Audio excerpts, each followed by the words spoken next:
a ele e eu vi que é um mecanismo extremamente lógico e coerente para todos os aspectos da realidade. Um cristão autêntico, um cristão genuíno, verdadeiro, ele questiona Deus. Ele questiona, ele já questionou, se não vai questionar. Se Deus não fosse questionado, ele já não seria Deus. Um ser imensurável, um ser supremo, um arquiteto do mundo, não ser questionado, óbvio que ele tem que ser questionado. A fé, ela não propõe uma ditadura, mas um relacionamento. E trazendo na prática, pelo menos eu vou falar da minha vida. Eu era um cara extremamente tímido quando eu era ateu. Eu tinha muita timidez, eu tinha essa dificuldade de pertencer a algum grupo, não me relacionava com as pessoas, minha oratória era péssima. Inclusive, em trabalho de escola, eu fui melhorar. Na faculdade, eu apresentava os melhores trabalhos com a igreja. Então, não tem como você olhar que restringe o potencial humano. Agora, dentro da fé, e eu gosto de ilustrar sempre com um filme que eu gosto muito, que é o livro de Eli, que enquanto Eli está guardando a Bíblia, tem um ditador que quer a Bíblia para controlar o mundo. Um mundo pós-apocalíptico, lógico que Hollywood e tudo, mas é uma história que ilustra muito bem isso.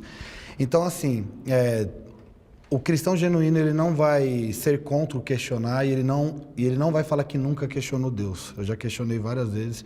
Isso é normal. Você não vai ser excomungado de uma igreja verdadeira por questionar Deus. No estudo teológico, a gente não é colocado numa caixa, se for um seminário sério, que você não pode estudar as outras religiões, que você não pode, inclusive, aprender com outras religiões e com outros líderes.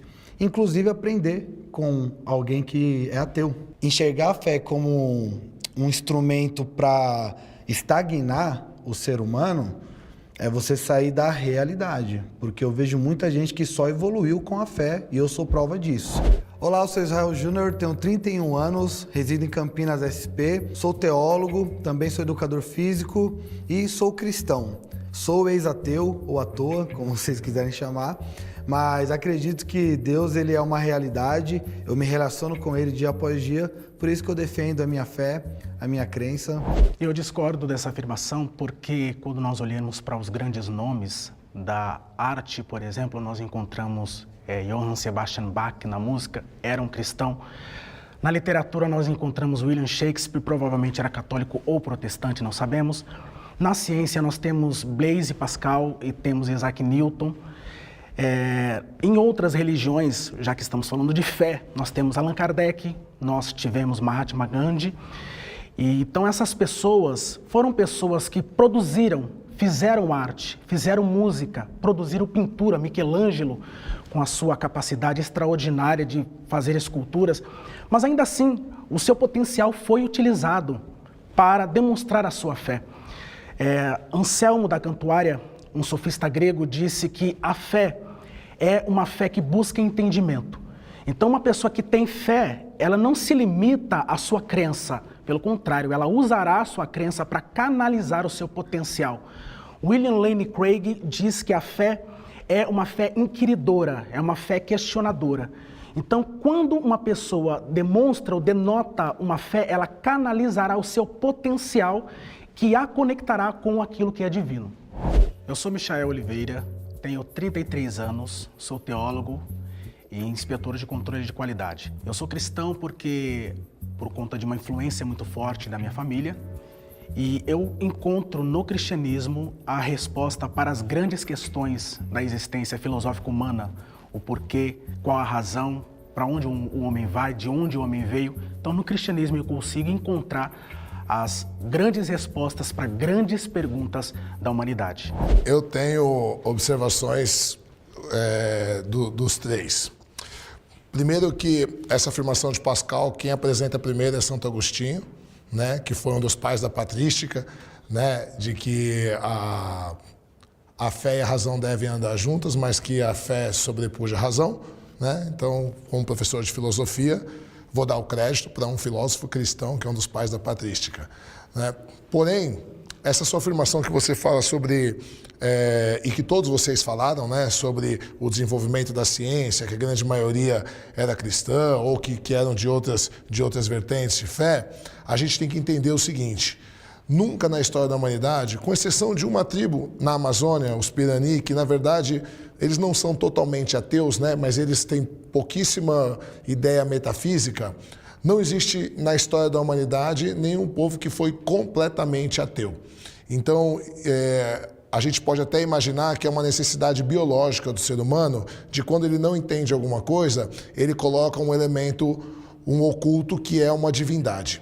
Então, não teria como os ateus terem maior produção, primeiro por esse fato, porque a esmagadora maioria do mundo, né, 99,9%, inclusive da comunidade científica, porque ao longo da história, eles são biologicamente e socialmente condicionados a crer em algo divino quando não tem o elemento que lhe falta de conhecimento. Em segundo ponto, no ano 70 tem uma psicóloga chamada Elizabeth Neumann, que ela cria um conceito chamado espiral do silêncio. O que é isso? Quando a grande maioria tem um discurso, e aí um filósofo do século XIX chamado Emile Durkheim vai dizer que todo discurso é um discurso de aceitação social. Quando a grande maioria, diz Elizabeth Neumann, tem um discurso, a minoria, para ser aceita socialmente, tende a se calar. E a partir do momento que ela se cala e ela fica convivendo com o meio, ela tende a mudar de opinião para poder ser aceita socialmente. Inclusive, Durkheim foi um dos maiores estudiosos do atentado contra a própria vida. Eu vou falar desse jeito, porque se for para o YouTube, ele não vai monetizar aquela palavra. É um dos maiores, inclusive, ele tem uma obra com esse nome, com o nome da palavra, né? Ele vai dizer que uma das medidas protetivas, inclusive, eram as pessoas religiosas. Por quê? Porque elas dão inclusão social.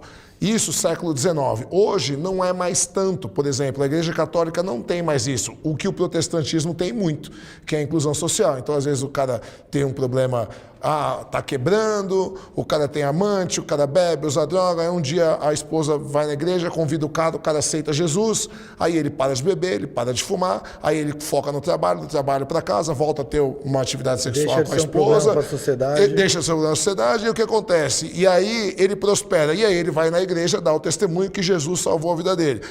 Até concordo, a crença em Jesus salvou a vida dele, mas o que salvou de verdade foi ele parar de beber, parar de ter amante, parar de ficar envolvido com coisa, focar na família e focar no trabalho. Então, esse argumento de que os grandes pensadores, porque se a gente falar inclusive da obra da Capela Sistina, a obra O Dedo de Deus, onde ele está quase tocando Adão, se você olhar, Deus está dentro de uma estrutura cerebral. Então tem várias fotos na internet, você pode ver, que sugere, a gente não sabe, né, que Michelangelo queria dizer que Deus só existe na cabeça das pessoas. Que uma puta audácia dele, né, o Papa contrata o cara para pintar um negócio, e se for realmente isso, porque eu não posso